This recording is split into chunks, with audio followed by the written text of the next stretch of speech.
Magandang hapon, narito na ang pinakahuli sa lagay na ating panahon ngayong araw ng Monday, April 14, 2025.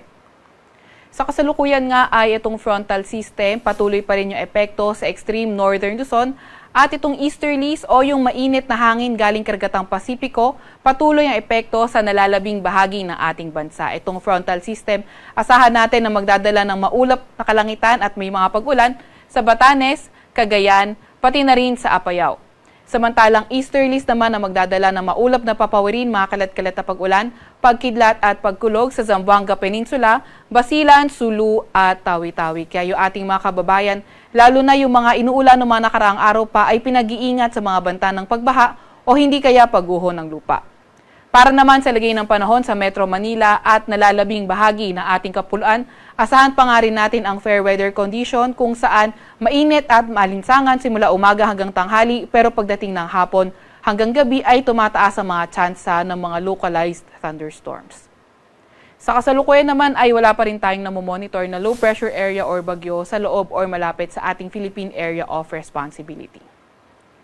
Para naman sa lagay na ating panahon bukas, simulan natin sa Luzon area, inaasahan natin ang frontal system ay magdadala na ng maulap na papawirin na may mga ulan sa Isabela, Cagayan, Apayao, pati na rin sa may Batanes. Para naman sa Metro Manila at nalalabing bahagi ng Luzon, asahan natin patuloy pa rin ang fair weather condition kung saan may mga tsansa pa rin ng mga localized thunderstorms, lalo na tuwing hapon at gabi. Agwat ang temperatura bukas sa Metro Manila ay 25 to 35 degrees Celsius, ganun din naman sa may Legazpi. Agwat ang temperatura bukas sa may Lawag ay 24 to 32 degrees Celsius at 25 to 33 degrees Celsius naman sa may Tuguegarao. Sa may Baguio ay 18 to 25 degrees Celsius at sa Tagaytay ay 23 to 33 degrees Celsius. Agwat naman ang temperatura bukas sa Puerto Princesa ay 27 to 33 degrees Celsius at 26 to 34 degrees Celsius sa may Kalayaan Islands. Para naman sa lagay ng panahon bukas sa Visayas, asahan natin patuloy pa rin ang fair weather conditions sa Visayas at may mga tsansa lamang ng mga localized thunderstorms. Sa Mindanao naman, asahan natin na ang easterlies patuloy na magdadala ng mga kalat-kalat na pag-ulan, pagkidlat at pagkulog sa Basilan, Sulu at Tawi-Tawi. Meanwhile, sa nalalabing bahagi ng Mindanao, partly cloudy to cloudy skies tayo at may mga tsansa ng mga localized thunderstorms. Agwat ang temperatura bukas sa Iloilo at Cebu ay 27 to 33 degrees Celsius. 25 to 32 degrees Celsius sa may Tacloban, 25 to 33 degrees Celsius sa Cagayan de Oro, 26 to 34 degrees Celsius sa Davao at 24 to 33 degrees Celsius naman sa may Zamboanga. Para naman sa lagay ng ating karagatan, wala pa rin tayong nakataas na gale warning sa kahit na anong dagat baybayin ng ating bansa.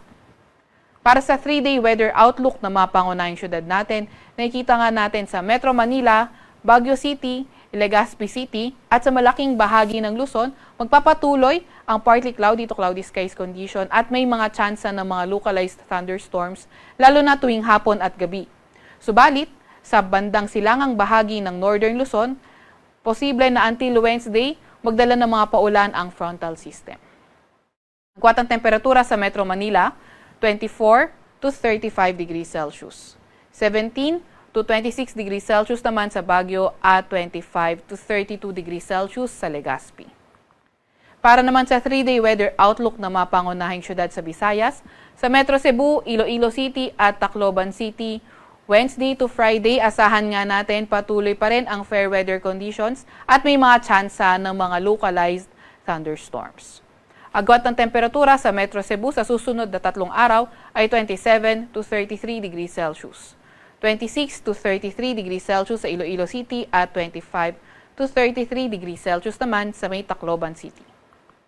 Para naman sa 3-day weather outlook na mga pangunahing syudad sa Mindanao area, sa Metro Davao until Thursday, posibleng magpatuloy yung magandang panahon at mga tsansa ng mga localized thunderstorms, pero pagdating ng Biyernes, posible na ngang maging maulan sa Metro Davao.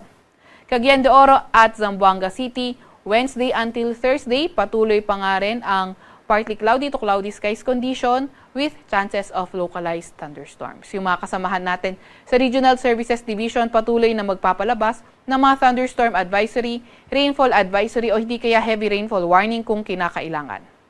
Agwat ang temperatura sa Metro Davao ay 26 to 34 degrees Celsius.